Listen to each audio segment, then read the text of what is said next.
So I decided to look at self-publishing. Now, self-publishing is not necessarily vanity publishing. Vanity publishing is when you take your manuscript, you pay a fair amount of money to someone who arranges for the book to be printed, and you suddenly end up with all these books on your doorstep and think, what the hell am I going to do with these after I've given one to Mum, and I've given one to Dad, and I've given one to Gran, and I've given one to Auntie Betty, and I've got 996 books left. What the hell am I going to do? That's vanity publishing. And the worst is that you probably pay for a printing of 3,000. You've got 1,000, but the other 2,000 will be pulped if they're not sold within a year, which of course they never will be. Vanity publishers won't promote.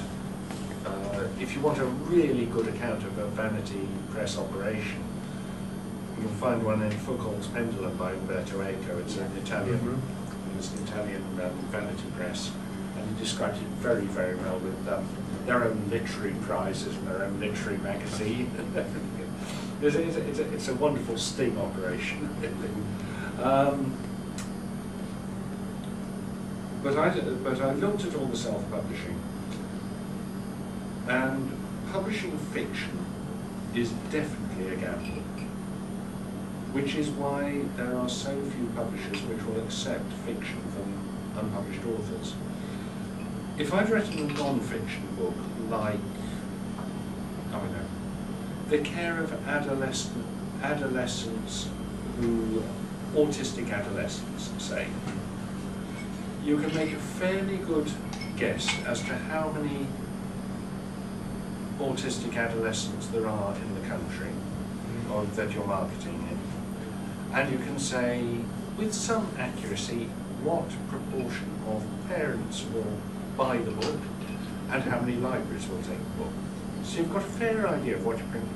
Now, writing something like this, especially something which is semi-fantasy like this is a crapshoot.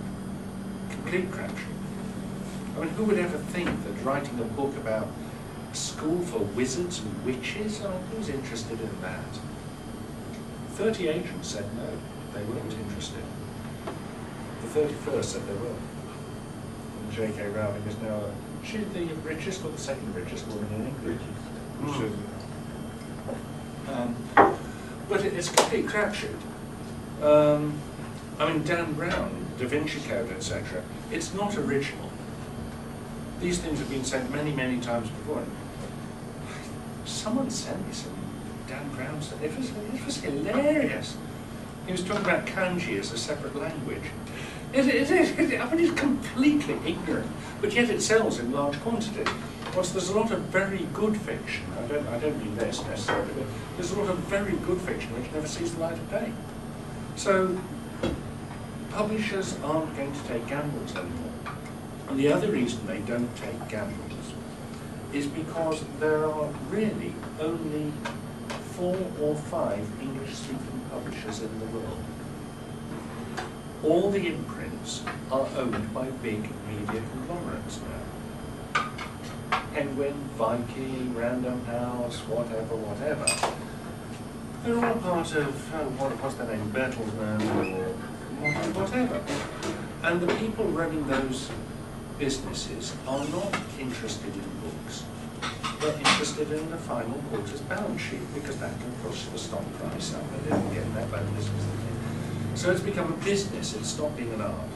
There was a time when a small publisher would say, okay, well, it's good, I like it, we'll print 1,000, we'll sell 500 the first year, we'll sell a couple of hundred the next year, we'll keep it on our books for 5 years, and then, you know, maybe someone will pick it up, maybe it'll win the Booker or something, and we'll be nominated for the Booker, and then we'll got a winner. But even if it doesn't happen, I like it, the public deserves to know about this book. It doesn't happen. So self-publishing is the only way forward.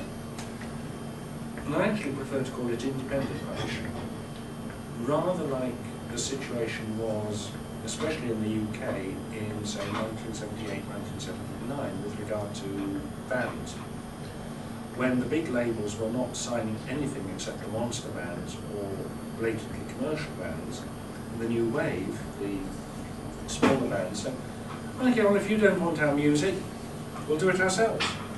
And they recorded their own music and they put it out on their own label, and they formed their own distribution networks.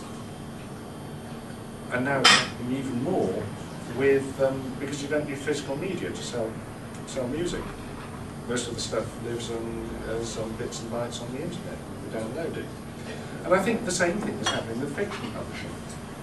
You do it yourself and you call it independent publishing.